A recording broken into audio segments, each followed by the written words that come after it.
Okay, you now have the skeleton ready, so let's look at making it drive the model. Before we do, I want to point out a few small changes I made since the last video. Previously, we parented the hand twist joints to the hand joints. You can see that they are now instead parented to the lower arm joints, just like the other twist joints. This just makes sure they will follow the lower arm and not be controlled with the wrist. You can see the same here on the opposite side. I also did the same with the foot twist joints, making them instead follow the calf joints. So a small change, but it will make a difference later in the rig. Really quick question for you now. How would you like to help support the future of this channel and keep these videos free? Well, there are a few options. One would be to simply treat me to a coffee at my coffee page as a quick and easy thank you. You could also grab something from the antCGi store or one of my other online stores like CubeBrush and Gumroad. This is where you will also find the course files that go with this course, so you can download them and follow along. However, for as little as 99p a month, you could join the antCGi club. There are a few ways you can join. You could head over to my Patreon or Coffee pages, or alternatively simply hit that join button below this video. In short, the more support I get, the more time I can dedicate to creating more high quality content just for you.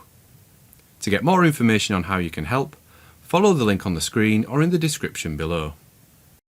Okay, now that's out of the way, let's get on with the video. Okay, let's get back to skinning. So what we need is for the model to follow the skeleton, so it can deform and be animated and then eventually exported and used in game. Oops, looks like I left some history on the model. I'll just delete that. A quick way to get back into the main pose is to right click on the skeleton and go to Assume Preferred Angle. This will only reset the rotations though, so remember at this stage to not adjust the translations on any of the joints. Even though we have this full skeleton, we don't want every joint to affect the model. Some of the joints are here to simply help the others deform the correct way. You have to remember that this is a real-time asset, so we have to be economical with what we use. The more joints that affect the model, the bigger the impact is on the engine. Plus, there is no point having a joint skinned when it does nothing to the model. Okay, let's open the hierarchy and take a look. And we can select all the joints quickly by going to Select Hierarchy. Now deselect the root joint. This is used by the engine, but not the model, so this doesn't need to be skinned. I'm also going to remove the cog joint from the selection. We already have another joint in the same place here, the pelvis joint, so that will control the model. Next, remove the upper arm joints from the selection. Again, we don't need these skinned because we added the extra twist joints here, which will control the shoulder area for us. We can now also remove the hand twist joint too. Okay, let's deselect the opposite side, the upper arm and the hand. We can do the same with the legs, so remove the thigh joints and the foot twist joints.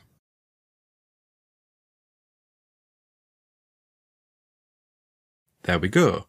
So those are the only joints we want skinned. It's important to add that we can always add or remove joints later in the rigging process if we need to. So what we're doing now isn't set in stone. What I would recommend doing now is storing these joints in a selection set. Go to Create, Sets, Quick Selection Set. Let's give it a name, Bind_joints. What we can do now is create the set, or alternatively create a button on the shelf which will select these joints for us. For now, just click OK to create a new set. You can see the set down here.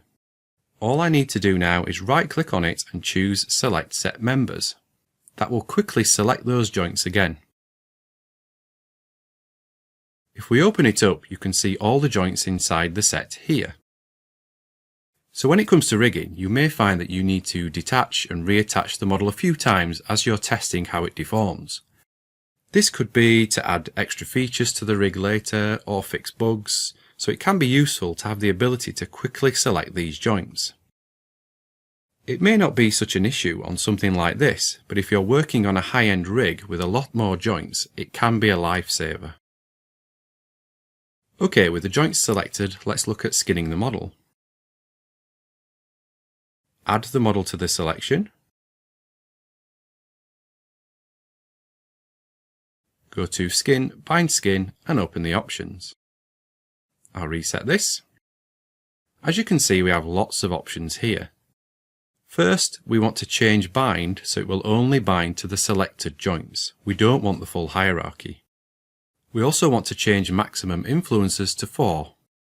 This dictates how many joints can affect each vertex, and again, the more influences you have, the bigger impact it will have on the game engine. 4 is usually the amount to use, but it depends on the target platform, so it's always best to check. If you have to change this later on, it will involve repainting a lot of skin weights, so it's good to know from the outset. Let's apply this and see what we get. So the first thing we see is that half the skeleton is now colour-coded. This is an option in the settings, but it indicates it's now skinned. Don't worry if it's just coloured half the skeleton like here. It has only done this because of our joint selection. If you want the full skeleton to be coloured, you can instead bind the full joint hierarchy and then manually remove the joints you don't need from the model skin cluster. Speaking of which, you can now see the model has a skin cluster node attached. This stores all the skinning information. We can now also move the skeleton and the model follows. Let's change the view.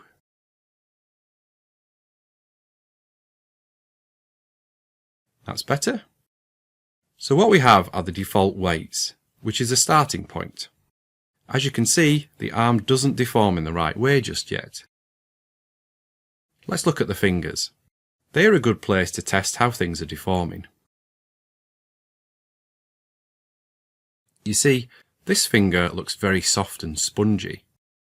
Yes, we can fix this by adjusting the weights, but we could also save ourselves some time by experimenting with the other skinning options. Let's reset the pose. An alternative way to reset the pose of a skinned model is to select Go to Bind Pose under the Skin menu. OK, we want to remove the skinning information now so we can reapply it. This time go to Unbind Skin. This is a much simpler window with just a few options. You can choose to delete the history, which removes the skin cluster completely. Keep the history, which will instead detach the skeleton but keep the skin cluster. This is useful if you need to make some minor adjustments to the skeleton but don't want to lose the skin weights. To then reattach it, you need to use the Bind Skin option again, but it will instead use the existing skin cluster rather than creating a new one. Finally, you can bake the history. This will make the model retain its current pose and position, so effectively bake the deformation into the model. Let's apply that. OK, good. The model is free again. So, select the bind joints again using the selection set, and select the model. Now let's look at the other options. Using the default bind method, which is closest distance, you can see we have a drop-off rate slider which we can use to adjust each joint's influence on the model. Let's set that to the maximum value of 10 and see what the difference is. And apply that.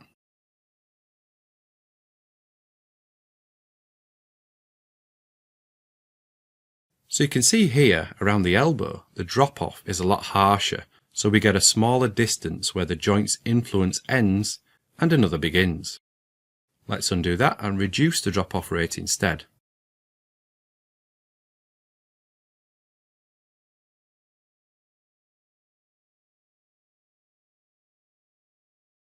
Now you see the drop-off is much larger, so this joint is affecting a wider area.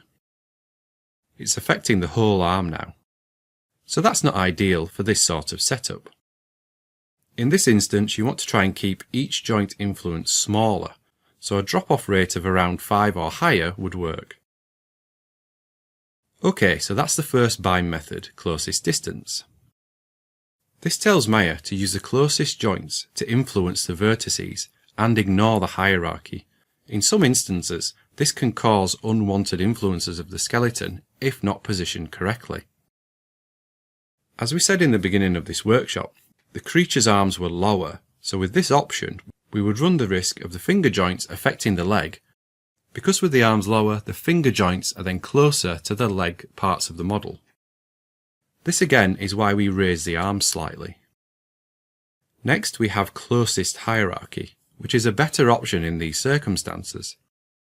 This instead uses the skeleton's structure, so keeps influences restricted to a joint's parent and children instead. Let's quickly try that.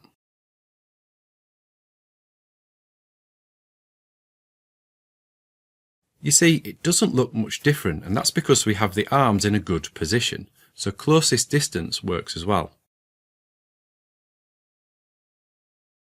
Heat map is the one I use most often, and is the best option if your model has a higher polygon count.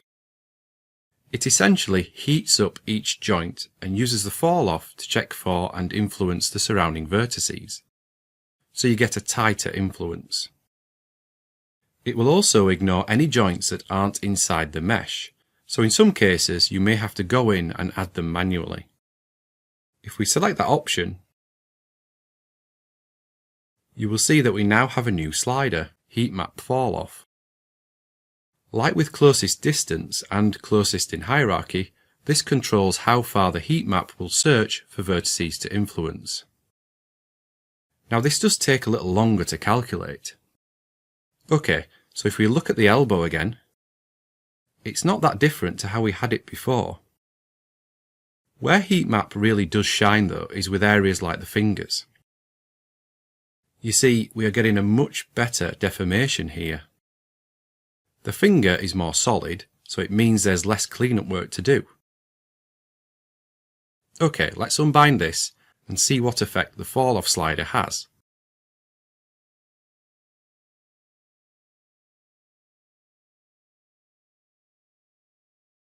Let's set it to 0. Select the joints again, and the model, and then apply.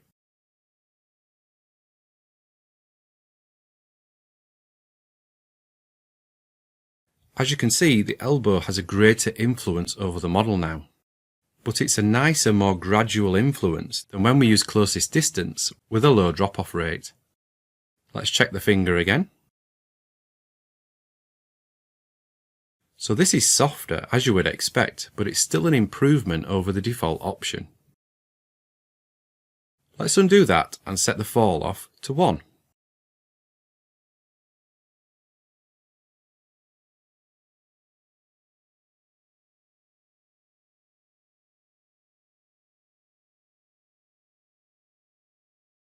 This has tightened things up now, so the finger looks much better, probably better than earlier.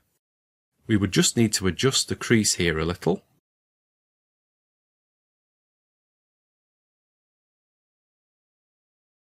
And the elbow is a lot harsher now, so what we gained in the fingers we lost in the other joints.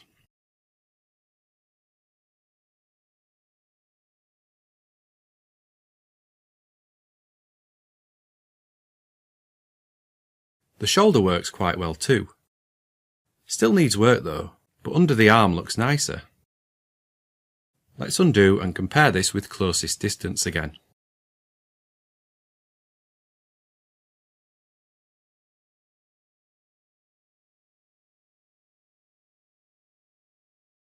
So you can see, with a maximum drop-off rate, this is too harsh. In general, heat map gives us a nicer result. Finally, we have geodesic voxels. I rarely use this option if I'm honest, so I'm not going to go into too much detail on it here, but it's great if you have a model that isn't built in the usual way. So for example, it may have non-manifold geometry, where you have multiple polygons sharing an edge. This can be caused when extruding, or just bad modelling practice in general. This will usually mean the heat map option won't work, So you can try this instead as an alternative. To be honest though, if your model does have issues like this, they should be addressed before exporting to a game engine, as they will likely cause issues further down the line. Okay, let's quickly look at the other options. Normalize weights will basically try and keep the weight values between 0 and 1. You can set this so it happens as you work on the weights, which is the interactive option. The problem is this can cause other areas you've worked on to change as Maya tries to keep everything even, and in some cases it can make bad decisions, so you end up with vertices affected by the wrong joints.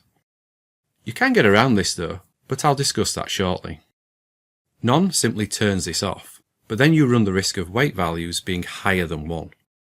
In this instance you would need to normalize the weights manually later, but this can change how the influences are distributed, so you may need to go back in and fix some stray weights. Finally, Post will normalize the weights for you once the model deforms. Again, this may involve you going back and fixing some new weighting problem areas. I would recommend where possible keeping this set to interactive, so basically what you see is what you get, and there are no surprises later on.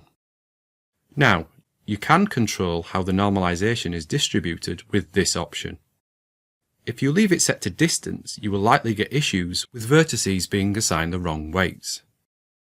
You may have seen this when you're smoothing weights and areas of the model seem to pop out. To combat this, simply change this to neighbour, so the weights when normalised are kept local. It will save you so many headaches and make painting weights a more stress-free experience. Okay, so those are the main skinning options.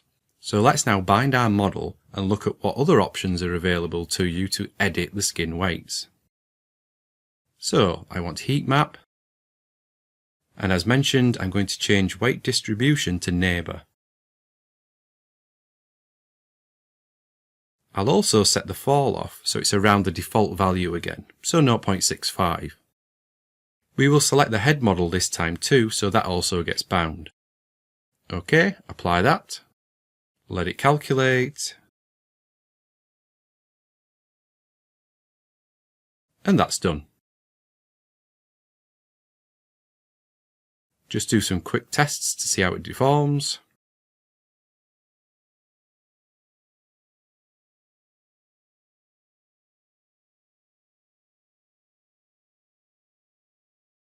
Ignore the eyes for now.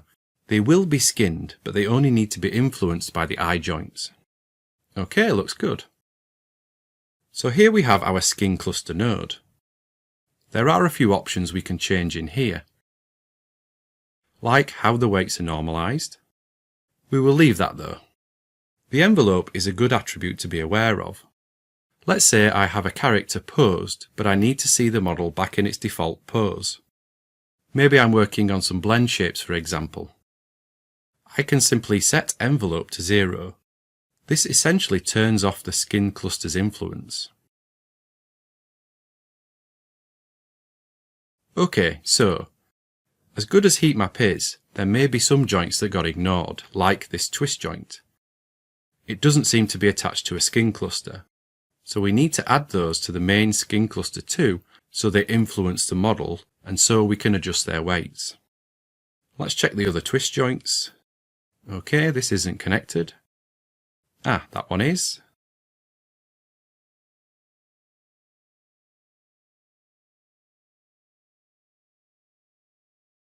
This one is. And so is this one. Probably because the model is thicker in these areas. This one isn't. Or this. Or this one. So let's add that to the selection. With those selected, we just add the model to the selection and go to Skin, Edit Influences, Add Influence, and open the options. I'll reset this. So this will essentially add these joints to the current skin cluster. If I apply this now, and move one of the new joints, you see it's influencing the model, but it's overwritten the weight values that were there before. So if you'd spent an hour working on the weights, those would be lost. Not only that, but it means you now have a lot more work to do to clean this up. Okay, let's undo that.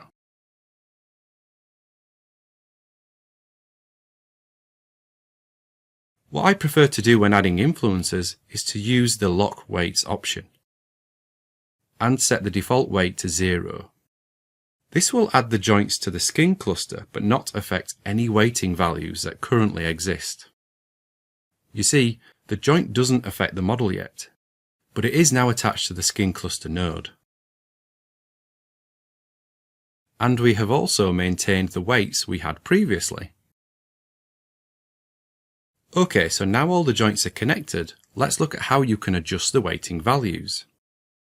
Let's select some vertices around the arm and go to Windows, General Editors and open the Component Editor.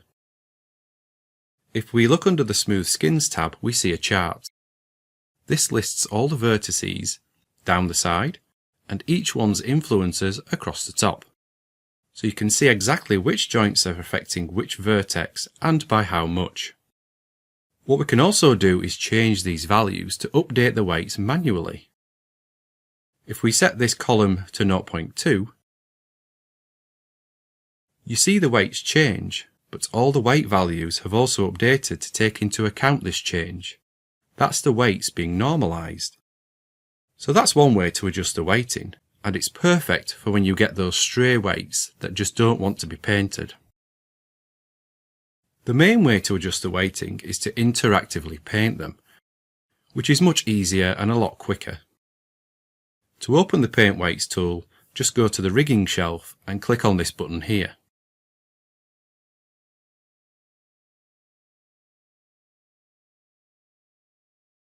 So here we have a list of all the joints that are affecting this model.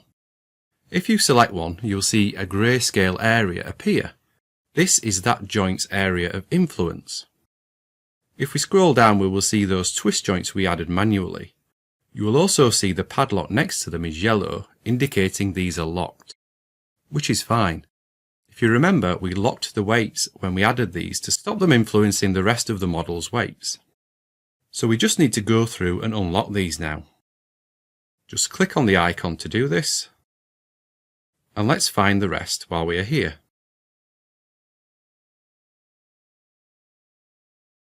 At the moment, the joints are sorted according to the hierarchy, but you can change this up here. So we can see them alphabetically, hierarchy, or just flat. What we can also do is filter the list. So let's say we just wanted to work on the twist joints. We can input twist here and it will just show us the joints with twist in the name. Down here we can choose what mode we want to work in. Paint, Select, or Paint Select. I rarely use anything but Paint here.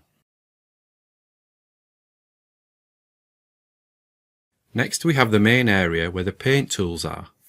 First is the paint operation area, so you can dictate how you want the strokes to affect the weights. Replace will simply swap the current weight value with the one you have specified. Add will gradually build up an area, so you can continually add a value to it.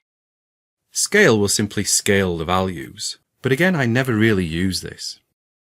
Finally, Smooth will gently blend the weights for you to soften and smooth an area out. Next you have your brush types, which range from soft to hard. Normalize weights, we discussed this before, but there are very similar options here. Next we have the opacity and value sliders, which work hand in hand with each other. Opacity is basically a percentage of the value slider. So value is the main weight value, and opacity will paint either all or part of that. If value is set to 0.5, opacity will never be able to paint above that value. This works well as it allows you to gradually adjust the weights. It gives you more control. Let me show you. A quick tip is you can also select which joint to work on in the main view. Just right-click on the joint and go to Select Influence. So with opacity and value both set to 1, we get solid white. So these vertices are being influenced by the pelvis joint 100%. If I reduce the opacity, you see we can instead gradually add those weight values. If I instead set opacity to 1 and then drop value, no matter how much we paint, we won't be able to go over the value amount. We can still drop the opacity and gradually add the weights, but they won't go over this value of 0.1456. So those are the main painting tools, and we will see them in action in the next video. Oh yes, one other option is flood. This will simply fill the whole model with that value. So now the model is influenced fully by the pelvis joint.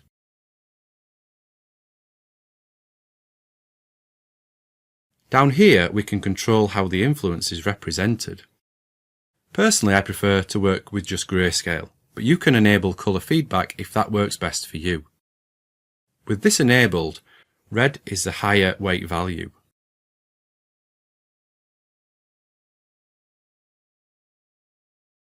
Here we have options to adjust the paint stroke. You can also use a graphics tablet to control the opacity if you want a more interactive painting experience. Also, you have various display options here. So if we didn't want to see the joints through the model, we could disable this. I think that's the main options covered, the ones I use anyway. Obviously there's so much more to this tool, but for this project, those options are fine. Before we end, I also want to show you that you don't always have to paint the weights on the whole model. Let's select these vertices here. Now if I go back to the Paint Weights tool, with opacity and value set to 1, if I paint now, the area I'm affecting is restricted to just those vertices. You see, I can paint up here, but nothing happens. I can also use flood, and it will just update the selection. This can be really useful for blocking in weights quickly, or when you are focusing on just one area. Okay, I think we're at a good point now to end this video. So now you know how to apply and edit skin weights. In the next video, let's jump in and start working on our character. Okay, that's another video over. Thanks for watching right to the end, and make sure you also check out some of the other free videos and courses that I have available. You can find links to all these on the screen now and in the description below. Remember, to help support future content and keep these videos free, visit the antCGi store or join the antCGi club. Alternatively, if you would just like to show your appreciation for these videos, why not treat me to a coffee at my coffee page? Again, the link is on the screen now and in the description below. Thanks again for watching. This is antCGi signing off, and I will see you on the next one.